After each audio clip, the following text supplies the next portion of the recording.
respond? What is your message to Iran after? You're going to find out.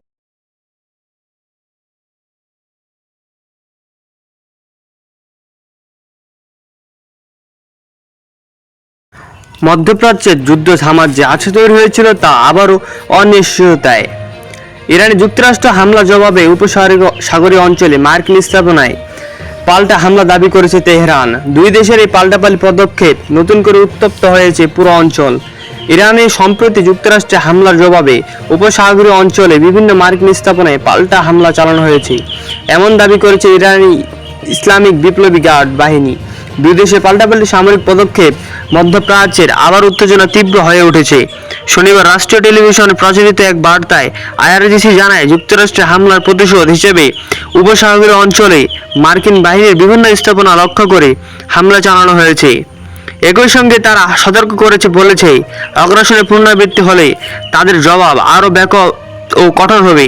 এই আগে মার্কিন সেনাবাহিনী জানায়, হরমুজ প্রণালীতে একটি বাণিজ্যিক জাহাজ হামলার জবাবে তারা ইরানে কয়েকটি লক্ষ্যবস্তু আঘাত হেনেছে। ওয়াশিংটনের দাবি, ওই জাহাজ হামলার জন্য তেহরানের দায়ী। মার্কিন স্ট্রলে কমান্ডের ভাষ্য, তারা ইরানের ক্ষেপণাস্ত্র ও ড্রোন সংরক্ষণকারী এবং উপকূলীয় রাডার স্থাপনগুলোতে হামলা চালিয়েছে। মার্কিন ভাইস প্রেসিডেন্ট জেডি ভান্স সামাজিক যোগাযোগ মাধ্যমে এক্সে বলেন, ইরান যুদ্ধবিরতি চুক্তি স্বাক্ষর করেছে এবং যুক্তরাষ্ট্র সেই চুক্তি মেনে নিয়েছে। তার ভাষায় সমঝোতা বাস্তবায়ন নিয়ে ইরানের কোনো আপত্তি থাকলেও তা আলোচনার মাধ্যমে জানানো উচিত। তবে তিনি সতর্ক করে বলেন, সহিংসতার জবাবে সহিংসতার মাধ্যমে দেওয়া হবে।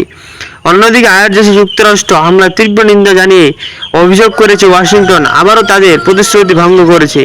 একই সঙ্গে তারা দাবি করেছে, উপসাগরীয় অঞ্চলে মার্কিন বাহিনীর মোতায়েন থাকা বিভিন্ন স্থাপনায় সফলভাবে হামলা চালানো হয়েছে।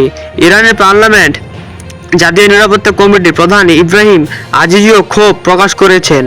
এক্সে দেওয়া এক পোস্টে তিনি বলেন, মার্কিন প্রেসিডেন্ট ডোনাল্ড ট্রাম্প আলোচনার নীতি কিংবা যুদ্ধবিরতির প্রতি কোনো শ্রদ্ধা দেখাননি।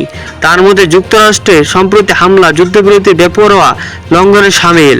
গত 17 জুন যুদ্ধ অবসানের লক্ষ্যে যুক্তরাষ্ট্র ও ইরান সমঝোতা স্বাক্ষর করেছিল। ওই সমঝোতায় লেবানন সহ বিভিন্ন ফ্রন্টে সামরিক অভিযানের বন্ধের আহ্বান জানানো হয়। তবে সেটি ছিল পরবর্তী আলোচনার ভিত্তি তৈরি একটি প্রাথমিক পদক্ষেপ, চূড়ান্ত কোনো চুক্তি নয়। হরমুজ প্রণালীতে নতুন হামলা এবং এর যার দুই দেশের পাল্টাপাল্টি সামরিক পদক্ষেপ সেই সমঝোতার ভবিষ্যৎ নিয়ে নতুন সব প্রশ্ন তুলেছে। বিশ্বের মোট তেল ও তরলীয় প্রাকৃতিক গ্যাসের প্রায় 1/5 প্রণালী দিয়ে পরিবাহী হয়। তাই এই অঞ্চলে সংঘাত আরও বাড়ালে বৈশ্বিক জ্বালানি বাজার বড় ধরনের অস্থিরতা তৈরি হওয়ার আশঙ্কা দেখা দিয়েছে।